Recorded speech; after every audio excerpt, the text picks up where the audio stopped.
Good morning. Welcome to Trading Hour. I'm Reema Tendulkar with Mia Pavitra Parekh and Mangalam Malu. We made it to Friday, right? We did.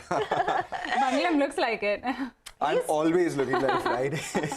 And you're always feeling like Friday as well. I always feel like Friday, yeah. So that also means that Fridays you don't feel as good because you're feeling equally happy on all days, right? That's your state of being. Yeah. But we're, of course, extra excited that Friday is finally here. But for our markets per se, it's a bit of, a bit of profit booking that you are seeing. We've had 8 days of gains on the trot. The Nifty in the last 8 days has seen a rally down from 18,160. We rallied close to about 650 points till yesterday.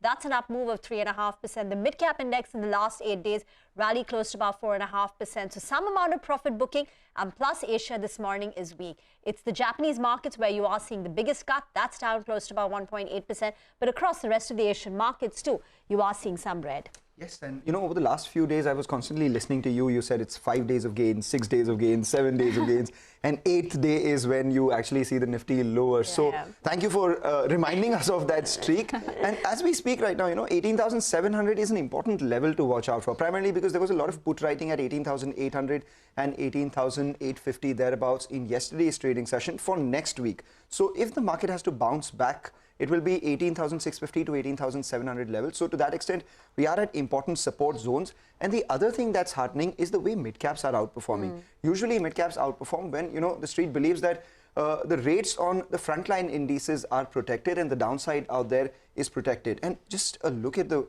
stocks that are buzzing around. Look at Raymond. It's up 11% with huge volumes. We have something like a Varun Beverages, and seasonally this is not even a strong quarter for Varun Beverages because not a lot of people have cold drinks, etc. But that stock is up around 5% Hindware Homes, again, third quarter not particularly good for all these home improvement companies, but up around 5.5%, 8.5% now as we speak on Hindware Home as well, with a lot of volume action. So there are definitely a lot of stocks which are moving around, even though the market is seeing a little bit of a cut for this entire week. If you look at it, it has been a lot of the commodity plays which have done well. So a lot of the oil-focused companies, you have the metals pack which has done well. The index itself is up around 3.7% for the metal index. That's how it's fared this week. The real estate pack has been good as well. On the downside today, of course, all of the auto sales are in focus. So you're seeing some cuts come through there. And while today is a little bit quiet, there's a lot that we'll be reacting to on Monday. You have the US jobs data, which comes through tonight. So that's an important global cue to watch out for. Brent has moved back to around 87. And you do have the OPEC meet on the 4th of December. That is on Sunday. So we'll watch out for that. And of course, we'll react to that on Monday as well. So lots for us to track in terms of cues as well for this weekend. But let's kickstart the show now, and we will talk about some stocks which are really moving around in trade. And let's start actually with 2 stocks which are reacting to positive management commentary. First up, we're going to focus on Westlife Foodworld strategy for 2027, which the management unveiled yesterday. Mangalam, take us through some of the highlights. Well, the biggest highlight is that it means a lot more burgers and fries for all of us. They are targeting revenues of 4,000 to 4,500 odd crores by FY27. What did they do in FY22? They did around 1,500 odd crores in terms of revenue. So that's a big jump in the company's revenues. Margins also will be higher. How will the margins be higher? Because they will control costs. They will sell higher margin products. 18 to 20% comes in from there. And at the same time, they will also see high single-digit same-store sales growth. Same-store sales growth is extremely important for all these guys, primarily because the more you sell from the same store, the costs are fixed, so that is margin accretive. So that is an important one. What also stands out is that the pace of opening stores is going to increase for them. They're targeting over 600 stores from 337 right now. So the next couple of years, we will see 45 to 55 stores being added every year, as against the 25 to 35 that they have been doing earlier itself. And more of these stores would also have more of their offerings, the kinds of McCafe, etc. So they expect 100% of their stores to have McCafes, as against 80% right now. Why is that? Because McCafes in the same store, you have to spend only 1 crore in terms of additional capex, but it gives you more sales and it gives you better margins, because the coffee cost will be the same, but a coffee price, you guys order regularly, so you all would know how expensive coffee can be. So that means better margins for them. Expect 15 to 18% revenue coming in from McCafe, as against 12% right now. I was just checking, Westlife Foodworks has not seen margins above 18%, right? The last time its margins were above 18% was in March of 2011. That means, FY11, FY12. And those were pre-Ind AS, so Exactly, and plus the size would have been so much smaller, where you can, possibly generate higher profitability. But this is amazing, right? 18 to 20% compared to its historical levels on that scale of 5,000 crore of a top line. This is amazing, and what really stands out is not just the margins, the way they're looking at their products. So where do the next bunch of stores come in? They come in at tier 2, tier 3 cities. They come in the southern part of the country. They have franchise for west and south. South, they see further growth opportunities there, and tier 2, tier 3 cities is where the growth rates are much higher. And in the southern part itself, what is the product that will do the best? It's the chicken sandwich. Okay. Because you've seen KFC do that. Globally as well, chicken as a vertical is doing extremely well, and which is why Jubilant FoodWorks also bought Popeye. So McDonald's wants to focus on that aspect, which does in the southern part, grow their stores there, and so they have a lesser presence in South right now? They have a lesser presence in South growing as against the West. West is 55-45. They want to make it equal at least going forward. Interesting, right? He started off saying that this means more burgers for us, but it's not that Westlife is giving us burgers. If it has to come from you, Mangalam. I can buy you fries and, okay, burgers for you all as well. I don't think you all will eat burgers and coffee is good. Burgers and coffee as well? You want a smoothie too? I'll just send you my list, okay? Mangalam, after the show. That's what's going on with Westlife FoodWorks. But from the fintech corner, we're focusing on Paytm today. Brokerages are bullish on the stock after the management at its analyst meet says that it expects to break even in terms of EBITDA by September of next year. So Surbhi is here with the latest. Surbhi. Hi, thanks for that. Paytm management hosted its first physical analyst meet here in Mumbai yesterday, wherein they have highlighted a large growth opportunity for the payments business in India. They have said that it has a potential of 100 million merchants and more than 500 million payment customers, and this opens an opportunity to cross-sell financial services and other business offerings. They also provided some granular details on their key revenue drivers across business segments and the breakup of key costs, which will help them to achieve their adjusted EBITDA break-even target by FY24. Additionally, they said they don't see any significant regulation risk to affect its payments margin. The net payment margin should largely remain steady even if there is a reduction in MDR, which is the merchant discount rate. They said on credit cards, they have seen significant pickup in the business momentum. On commerce business, management disclosed that the GMV was close to 2,000 crores and the revenue was 130 crores. On profitability, management expects to become free cash flow positive in the next 12 to 18 months.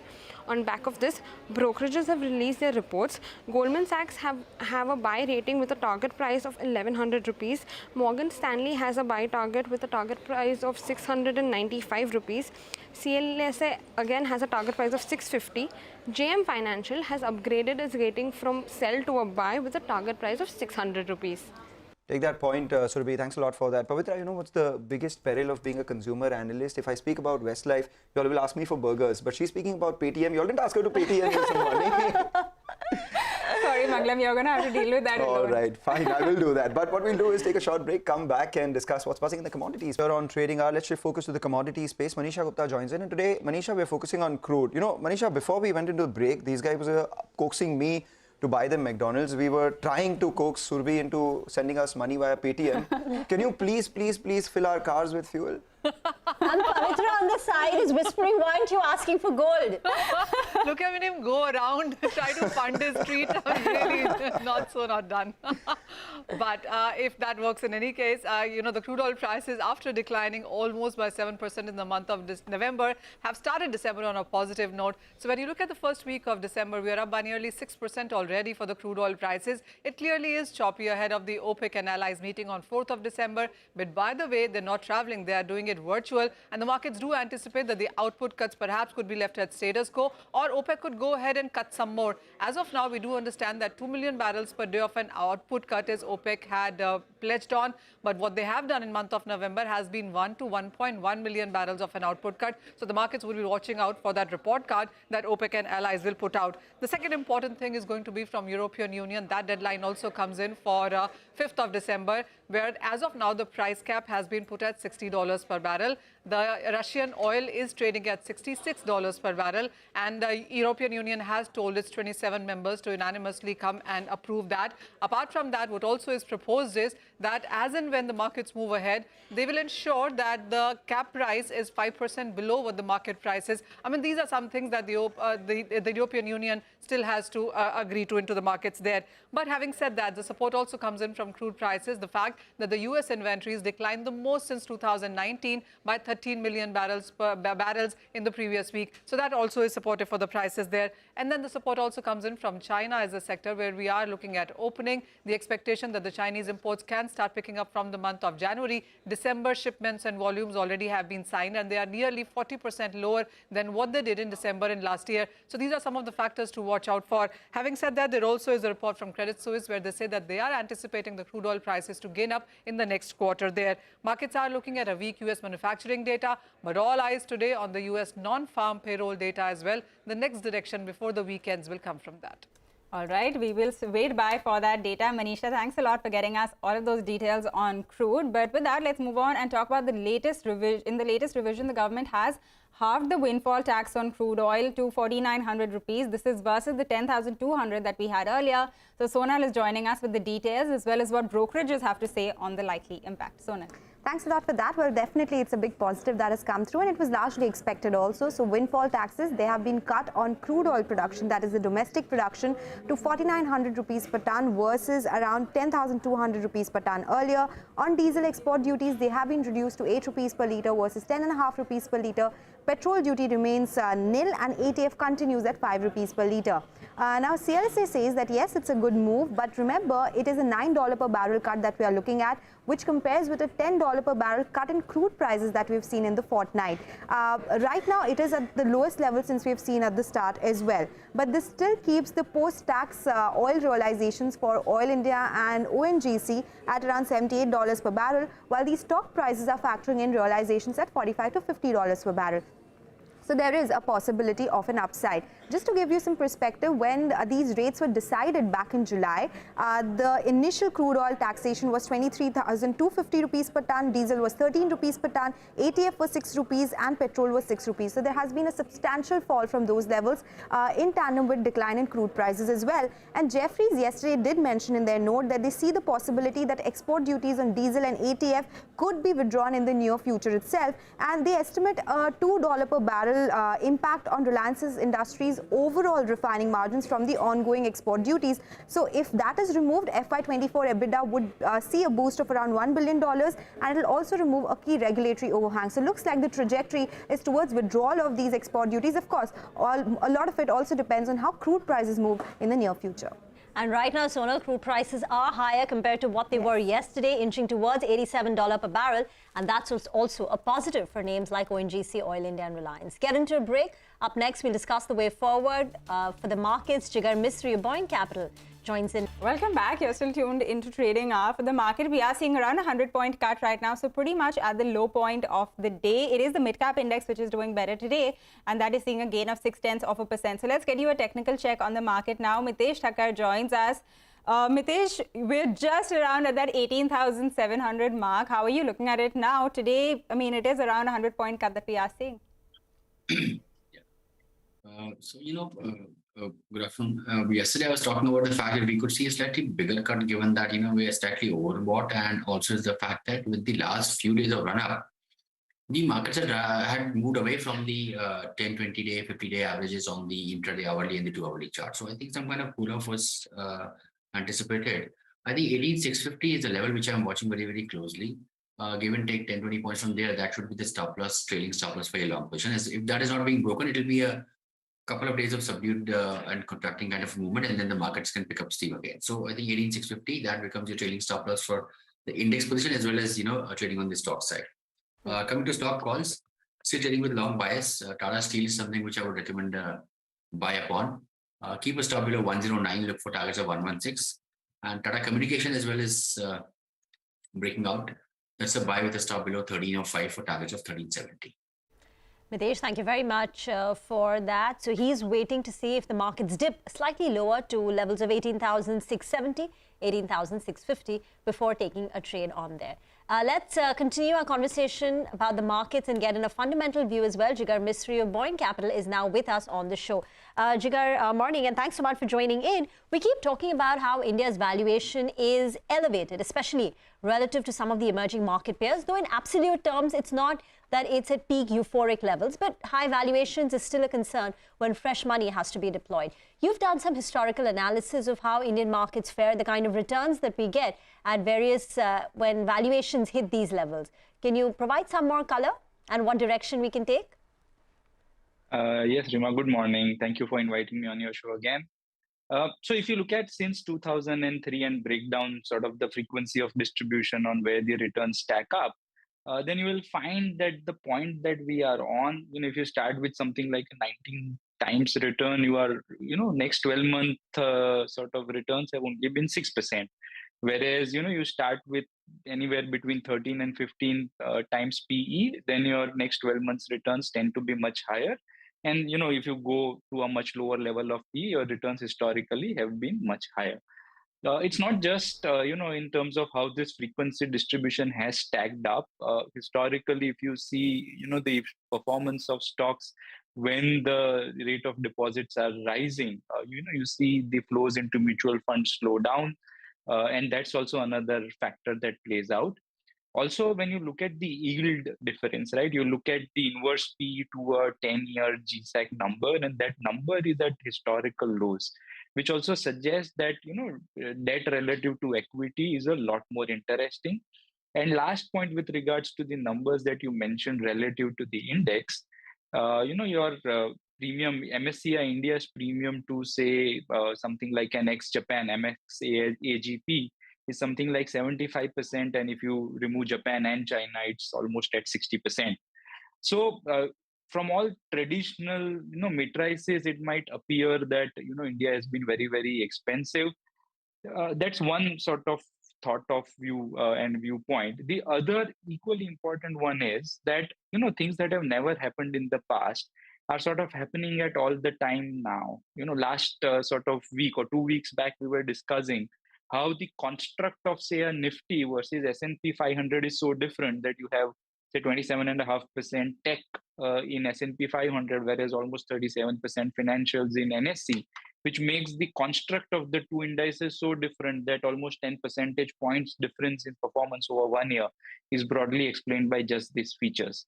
So I think, we have to sort of be a little more cautious while drawing these broad generalizations.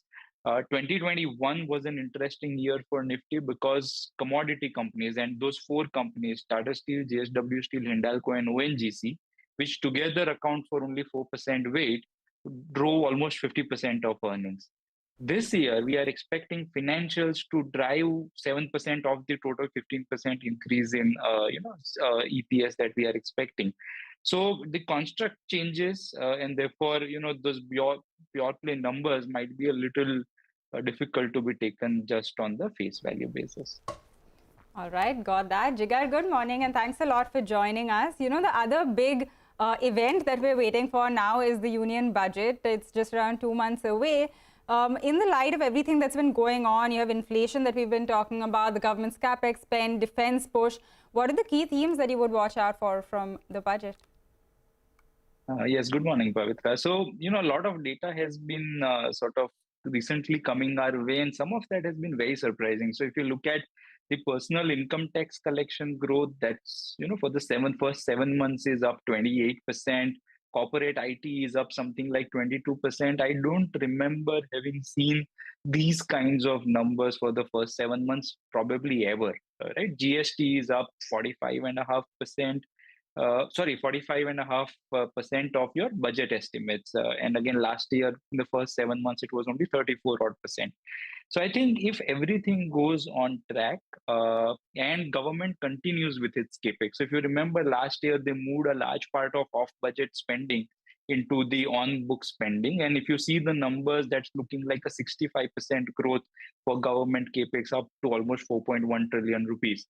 So if the oil doesn't play a spoil sport, and it's difficult to sort of say either which ways, but if it doesn't play a spoil sport, you could still be looking at government accounting for a reasonable growth in a nominal GDP and sort of revenue growth for the government itself. And it can continue to spend another 20-25% on capex, and this would like be a clean, YOY growth of 25%, which would still be meaningful while continuing to maintain a 6.5, 6.6 odd percent gross fiscal deficit. At which point, your market borrowings will go up from something like 9 trillion to 12.5 trillion, but it would still be considered as a reasonably good budget. So whatever is pointing from an Indian standpoint, the numbers that we are seeing, the high frequency data, has been very, very exciting to say the least. All right, we take that point. Let's cut to the chase, Jigar. Over the last 5 years or so, the frontline indices have gained anywhere between 80, 85 odd percent. Can't say the same for the small cap index, which is up anywhere between 15 to 18 odd percent. So how does one make money? That's the end game, right? And are there any small cap ideas that you have, etc.? If you could take names, would be great. Yes, Mangalam. Good morning. So you're right. 1 year your NSE small cap index is down something like 7%, and 5 years it's up only 18%. That's like cumulative performance, not CAGR. Right, and therefore, what seems to be happening is with the flows, with the sort of domestic flows and international flows coming in, the large cap sort of seems to be the one place where a lot of consensus idea seems to be emerging. I also, caught up a morning segment with CNBC where you are, I think, putting out similar data where, 2018 you saw a huge spurt in the small cap index. And since then, that's been a very big lull. And I think that lull, might now find a way where, you might cover up a lot of those gaps. So our own fund, for example, carries now almost 43% small cap. That's the highest weight I could remember in at least a couple of years, if not more.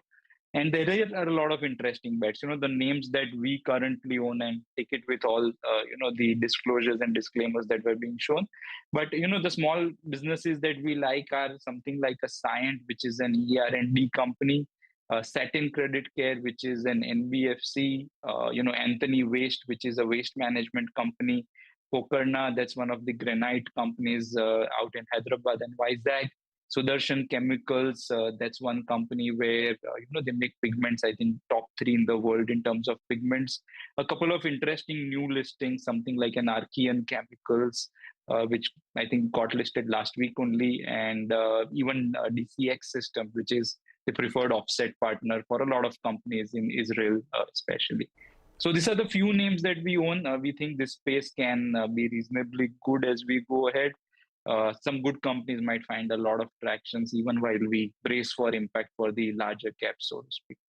I remember in the past we've spoken about Cyient and Satin Credit, and these appear to be some mid-cap, small caps that you've been holding for a while now. But a couple of the others appear to be new additions, right? Pokarna, Archean Chemicals, of course, is a new listing, so we've not chatted about it. But these are stocks that you've added, and any others that you're looking to add? And what about earlier names like Divi's Laboratory? I remember that was one of your top picks. Now, recent reports seem to suggest that the company is going through a bit of a lean phase. Its valuations are on the higher side. So some of the analysts are turning cautious. Can you tell us some of the changes that you've made? Yes, Rima. So yes, BVs I didn't mention because it's not sort of a small cap, although a lot of analysts might want to believe given how the stock has fallen over the last few weeks.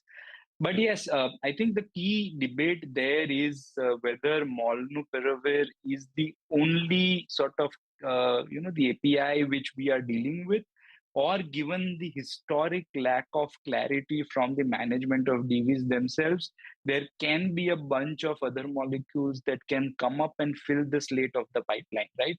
So DVs initially fell from 45 odd hundred levels to 32, 33, and then went up to 4,000. And I think now we are back to 32, 3,300. I think today what the market is discounting is taking, the management at some sort of a discount that this is the only vehicle and the only molecule that will play out. And going forward, you're not likely to see a CRAMS pipeline build out, which is much stronger. We tend to disagree. We didn't always own this name, but had bought it in the fall, which is around these levels. But it continues to be a very interesting play for us. Pokarna, Anthony Waste, all those names, Sudarshan Chemicals, I think all of them have been owning for the past, I think 2 or 3 years at least. Very interesting bets. We have a way with playing with the weights on the names that we any which way own, and weight is a very important strategy that most funds deploy while they manage the funds. But now, I think those stocks also have not really performed in line with what the fundamental thesis suggests. So we would be very, very interested to see if things go in line. And obviously, as you mentioned, RKN and DCX are just a couple of weeks old since they got listed. All right, Jigar, very interesting. Thank you very much for joining us. We look forward to having you back on the show, and then we can chat about a few more of your holdings and maybe some of the newer names as well. We're going to get into a short break now, but when we come back, a whole lot of stocks are buzzing around in trade on the back of fresh news flow that has come through. So we'll bring you all of the highlights when we come back. Talk about Divi's Laboratory. It's a stock which is on our radar on the back of a Morgan Stanley note. Ekta's here with the details. Ekta, a bit cautious? Thanks for that. Well, yes, Morgan Stanley, in fact, is a bit cautious on Divi's Labs. They have initiated with an underweight rating and a target price of 3,053.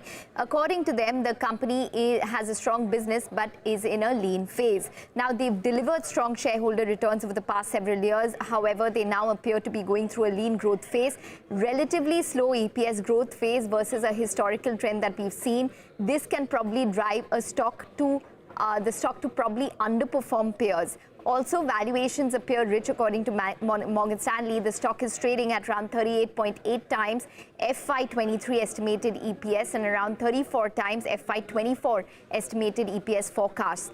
They also have a cash-rich balance sheet, which is definitely a positive that Morgan Stanley has pointed out, at around 3,340 crores of net cash. And it is a capital-efficient business with return on equity at around 24 to 25%.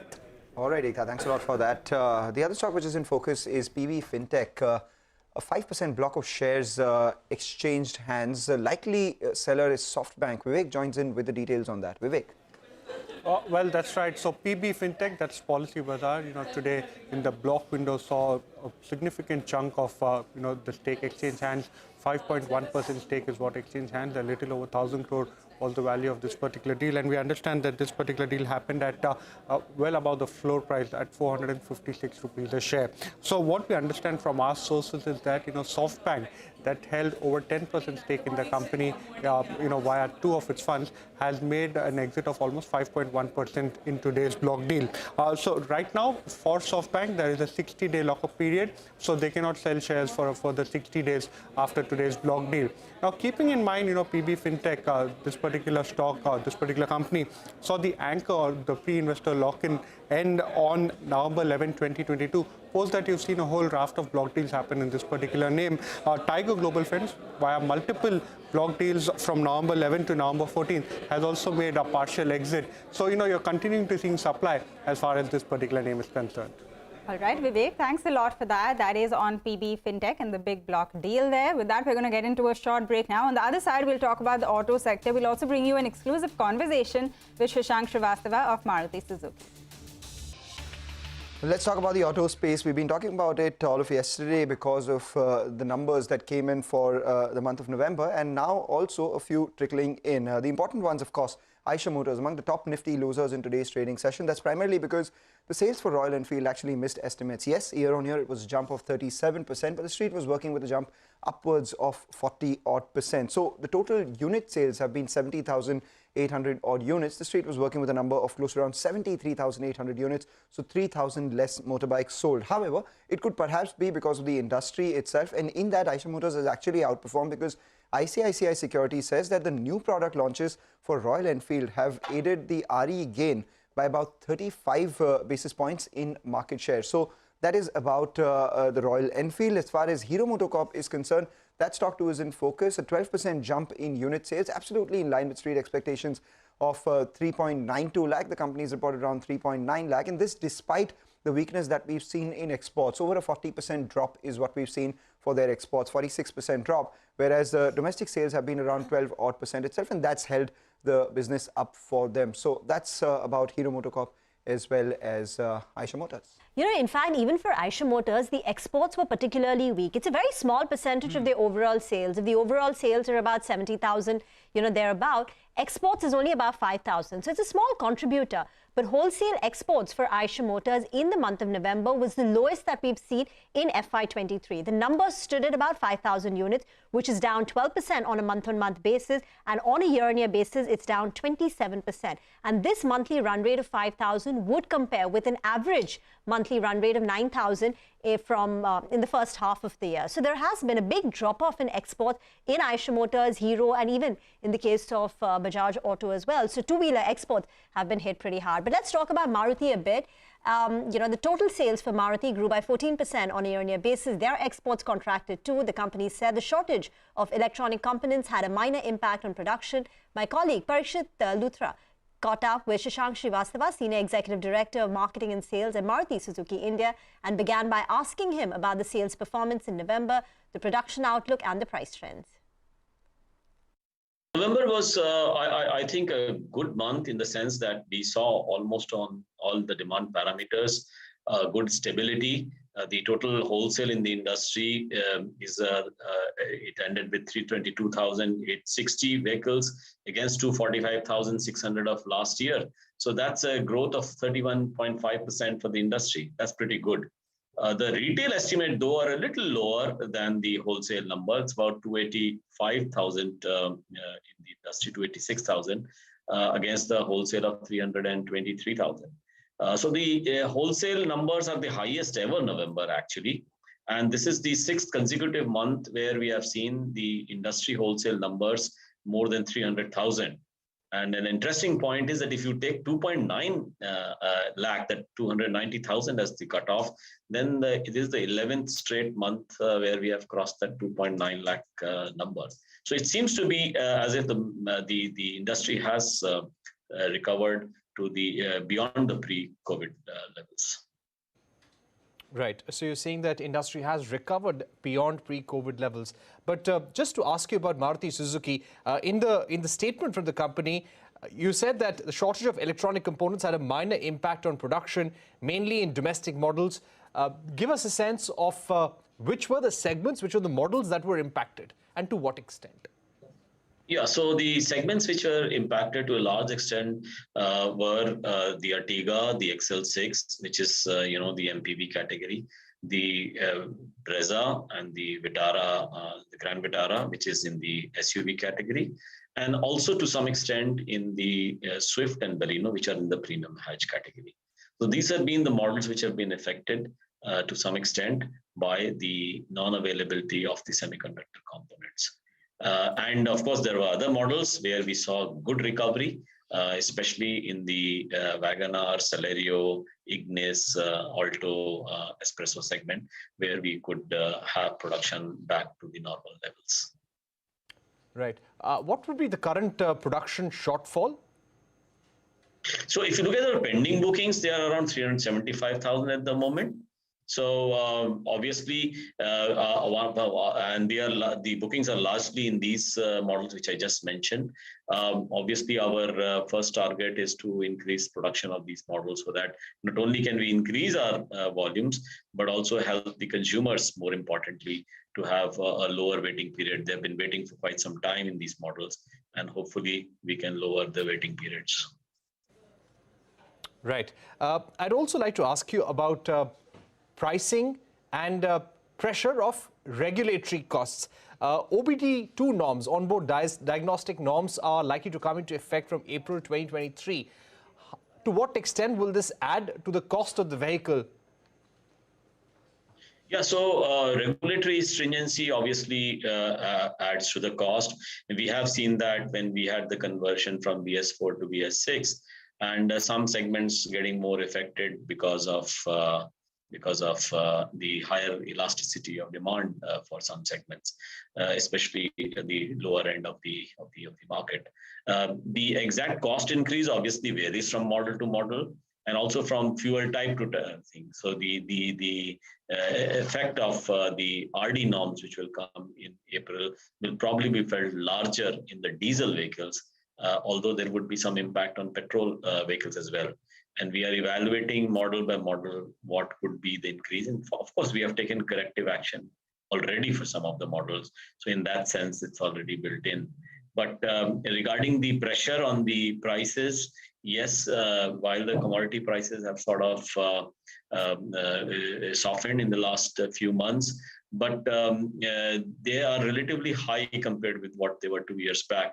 And in fact, in some commodities haven't really come down, including plastics, for example. Steel has come down, but still at a very high level, 68 rupees against 40 rupees 2 years back. So not all of these increases have been passed on the form of prices. So we are evaluating on these two fronts, both because of inflationary pressures and also because of material cost changes over the last couple of years, which may not have been passed on to the consumers. We will take a decision shortly regarding the pricing going forward.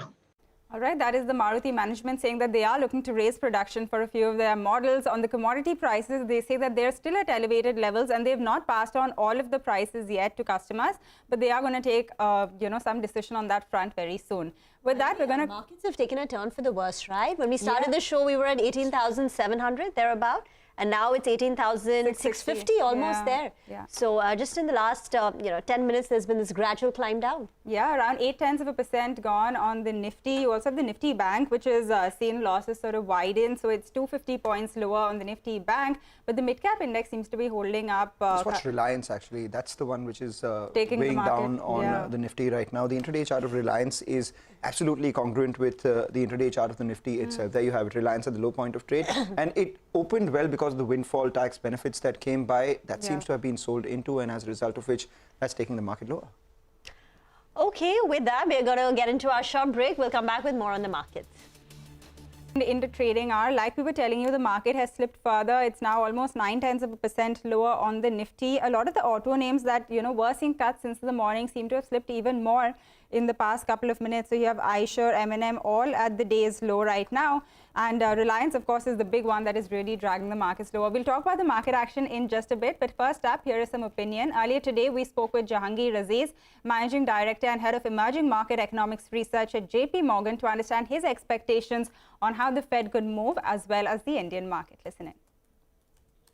Our concern is that maybe inflation is so entrenched and the labor market does not break soon enough so that that additional disinflation that is required to take it down to comfort levels of 2-3%, that doesn't happen, and the Fed is forced to start rehiking aggressively in the second half of the year.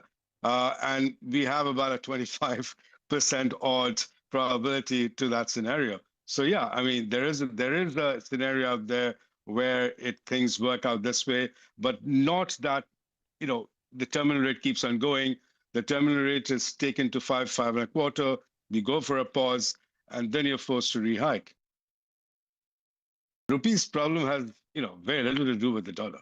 Rupee's problem has to do with the fact that India is running a very large current account deficit, is running a very large fiscal deficit. It has inflation still around 6-7%, and it is providing almost no compensation for that macro risk. So I know that you keep talking about how the FIs haven't moved in either in the equity or in the bond space, but there's a reason why the FIs haven't moved in. There is a massive macro risk on India, and there is very little compensation either in the high equity valuation or in the high bond valuation or on the high FX valuation.